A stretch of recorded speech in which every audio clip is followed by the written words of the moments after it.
Hello, ladies and gentlemen, it's me, Parker, and today I'm playing War Thunder. And, well, I'm playing War Thunder. I know that if you guys have been waiting for me to play a War Thunder game, it's been quite a long time. That is because my PC is kind of busted right now, so my laptop is kind of not the best system to play this on. So I get some pretty decent frames, pretty more than usual. But, you know, still pretty meh. But even so, I'm playing British aircraft right now because the British tanks will be coming into the game soon. And I am pretty damn excited to play them. What am I most excited to play at the moment? Well, if I have to be honest, it's going to be the Comet and the Centurion. Specifically the Centurion Mark III and Mark VII. 2 and the Mark V 2. These are because the Mark III has the 20 pounder, which is an 83.4mm gun, and then there is the Centurion Mark V 2 and Mark. Oh, hold on, let me get this guy. I got a hit on him, but he's not down. Got him. Then there's the Mark V 2 and Mark VII 2, which has a 105mm gun, which was considered the greatest tank gun of all time ever made. But, you know, that's for another time entirely. But yes, but the Centurion Mark... all Centurions, they were pretty amazing. The Mark 1 and 2 had a 20mm Paulson cannon, which was able to be completely independently moved in comparison to its main gun. So if it was against aircraft in this game, for example, it can be, you know, used against them. Sorry, just got a little text. Anyway, yes, the Centurion was definitely a big tank in the game that's going to be added. The Comet as well has these. It's basically a Cromwell on a new chassis with a new gun. It's actually, I think it was somewhere around 60% newly, 70% completely made, really. The Comet was essentially a glorified Cromwell with bogies, to be honest. The 77mm wasn't actually 77mm, it was actually a 17 pounder that was made shorter with new shells that were wider and shorter, because otherwise it wouldn't be able to be accommodated into the turret. And that is basically what the 77mm was. It was actually a 7.62 gun, but to make things easier for the logistics, it was named 77mm. So it's not actually 77mm, just in case you got confused. But yeah, I'm looking really good forward to that because it was a great tank. Its gun could take on anything the Germans could throw at it apart from the King Tigers. Its gun could easily take on Panthers and Panzer IVs. Panzer IVs, by the way, my favourite tanks of the war, so, you know, if you think I'm being a bit biased, I'm not.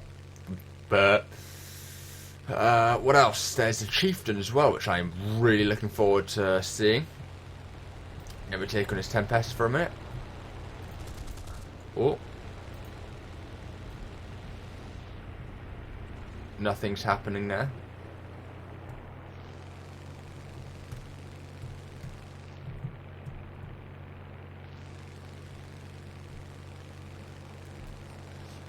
Anyway, yeah, sorry, the Chieftain. The most powerful tank in the world at the time it was made. It had a 120mm L. It was a what was it? It was an L11 gun, L55. It was literally the most powerful tank gun at the time in its existence. Forget the 125mm, forget the 115mm, both smoothbores. This gun could literally kill anything it could fire at the time it was brought in. The Chieftain was immense. Its frontal armour protection was absolutely amazing. It was 85 mils at the front at 72 degrees sloped, And even though a lot of tank guns had a trajectory that allowed it to go on top of the armour, this tank armour sloping was so extreme that it would have negated that. You're looking at 280, 300 millimeters of protective armour. Even more, depending on how close you are and stuff. The closer you were, the less likely you were to actually penetrate the armour, by the looks of what I was looking at. It was such a great tank. The Churchill I'm pretty looking forward to as well. It's massive, incredibly thick armour. It's it's a 6-pounder gun. I'm not really looking forward to, but you know, that's pretty much life. Let's see what I can get here.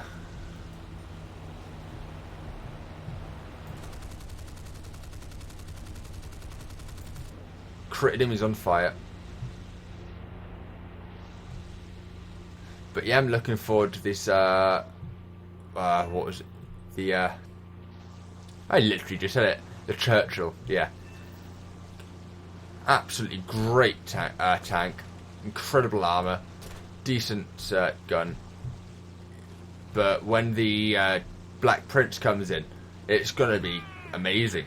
Has 150 odd millimeters frontal armour, turret and hull. But the gun has a 17-pounder gun. It will literally penetrate anything in the game, except maybe tier 5 tanks and above. Not that there's anything above tier 5, but you know what I mean.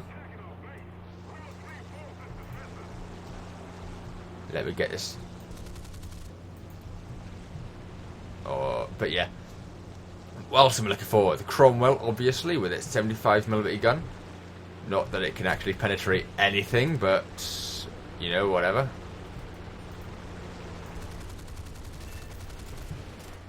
My fault. Anyway, that's pretty much what I'm looking forward to. And the Matilda 2. Never forget the Matilda 2. The Matilda 2 is one of the tanks that you can never ever forget. Ever. It was the Queen of the Desert for a reason. It was such an amazing tank. It was hard to penetrate. Had a good gun.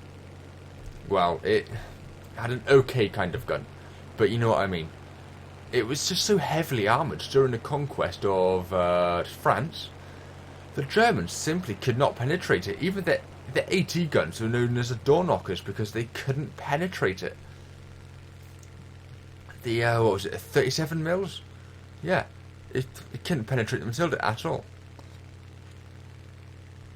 Anyway, those are the tanks I am looking forward to destroying. And playing, actually. Playing more than anything else, because, you know, you can't simply destroy a British tank. It's British, it's heretical, that is. It is pure heresy to destroy a British tank. I'm hoping I'm not destroying one now, because that would be pure heresy right there and then. But you know, that is life, so I have to. 1, 2. Whatever wins the game.